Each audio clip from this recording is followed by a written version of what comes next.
Odd and the Frost Giants by Neil Gaiman, Chapter 1. There was a boy called Odd, and there was nothing strange or unusual about that, not in that time or place. Odd meant the tip of a blade, and it was a lucky name. He was odd, though. At least the other villagers thought he was. But if there was one thing that he wasn't, it was lucky. His father had been killed during a sea raid 2 years before when Odd was 10. It was not unknown for people to get killed in sea raids, but his father wasn't killed by a Scotsman, dying in glory in the heat of a battle as a Viking should. He had jumped overboard to rescue one of the stocky little ponies that they took with them on their raid as pack animals. They would load the ponies up with all the gold and valuables and food and weapons they could find, and the ponies would trudge them back to the longship. The ponies were the most valuable and hard-working things on the ship.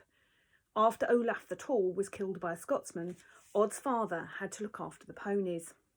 Odd's father wasn't very experienced with ponies, being a woodcutter and woodcarver by trade, but he did his best. On the return journey, one of the ponies got loose during a squall off Orkney and fell overboard.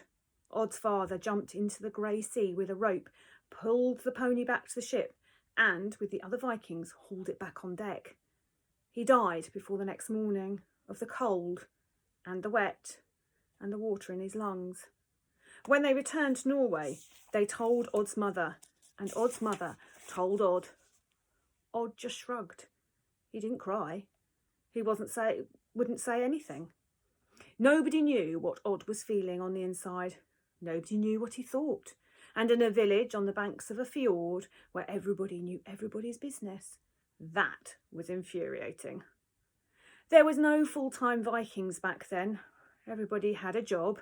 Sea raiding was something the men did for fun, or to get things they couldn't find in their village. They even got their wives that way. Odd's mother, who was as dark as Odd's father had been fair, had been brought to the fjord in a longship from Scotland. When Odd was small, she would sing him the ballads that she had learnt as a girl, back before Odd's father had taken her knife away and thrown her over his shoulder and carried her back to the longboat. Odd wondered if she missed Scotland, but when he asked her, she said no, not really. She just missed people who spoke her language. She could speak the language of Norse now, but with an accent. Odd's father had been a master of the axe. He had one roomed cabin that he built from logs deep in the little forest behind the fjord, and he would go out in the woods and return a week or so later with his handcart piled high with logs, all ready to weather and to split, for they made everything they could out of wood in those parts. Wooden nails joined wooden boards to build wooden dwellings or wooden boats. In winter, when the snows were too deep to travel, Odd's father would sit by the fire and carve, making wood into faces and toys and drinking cups and bowls, while Odd's mother sewed and cooked and always sang. She had a beautiful voice. Odd didn't understand the words of the songs she sang, but she would translate them after she had sung them, and his head would roll with the fine lords riding out on their great horses, their noble falcons on their wrists, and brave hound always padding by their side, or off to get into all manner of trouble, fighting giants and rescuing maidens and freeing the oppressed from tyranny. After Odd's father died, his mother sang less and less. Odd kept smiling though, and it drove the villagers mad. He even smiled after the accident that crippled his right leg. It was 3 weeks after the longship had come back without his father's body. Odd had taken his father's tree-cutting axe, so huge he could hardly lift it, and had hauled it out into the woods, certain that he knew all there was to know about cutting trees and determined to put that knowledge into practice. He should possibly, he admitted to his mother later, have used a smaller axe and a smaller tree to practice on. Still, what he did was remarkable. After the tree had fallen on his foot, he used the axe to dig away at the earth beneath his leg and pull it out, and he cut a branch to make himself a crutch to lean on as the bones in his legs were shattered. And somehow he got himself whole, hauling his father's heavy axe with him. for metal was rare in those hills, and axes needed to be bartered or stolen, and he could not have left it to rust. So 2 years passed, and Odd's mother married Fat Alfred, who was amiable enough when he was not drinking, but he already had 4 sons and 3 daughters from a previous marriage. His wife had been struck by lightning, and he had no time for a crippled stepson. So Odd spent more and more time out in the great woods. Odd loved the spring, when the waterfalls began to course down the valleys and the woodland was covered with flowers.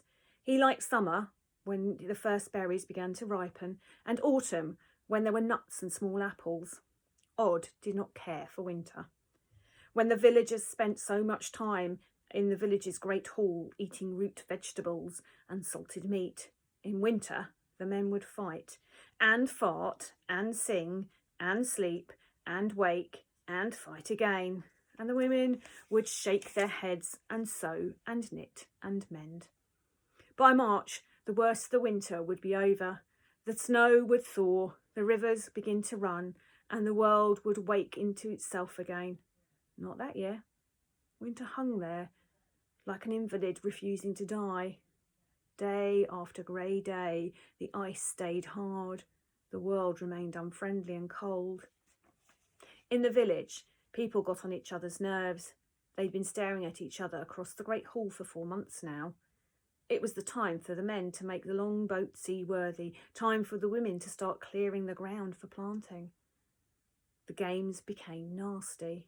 The jokes became mean. Fights were to hurt.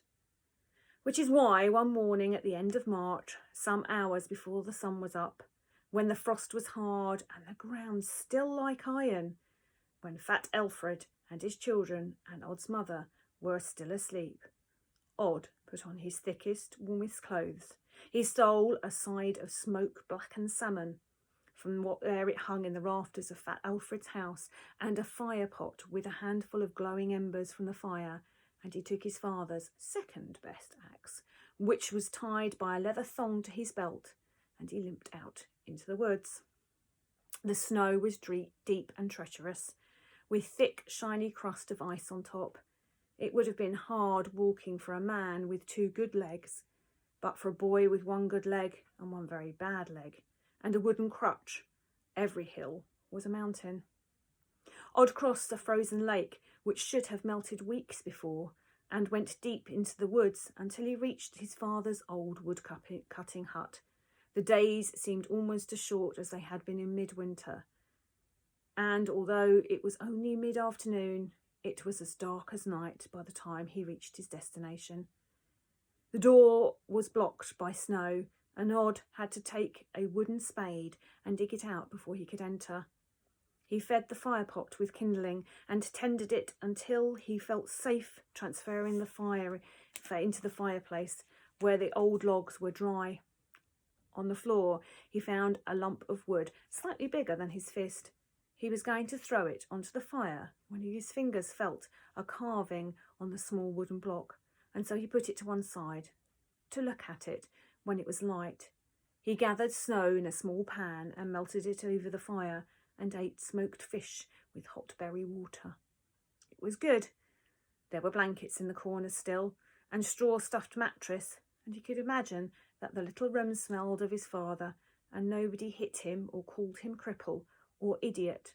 And so, after building the fire high enough that it would still be burning in the morning, he went to sleep quite happy. End of chapter 1. Hope you're all okay. Stay safe. Missing you. Bye.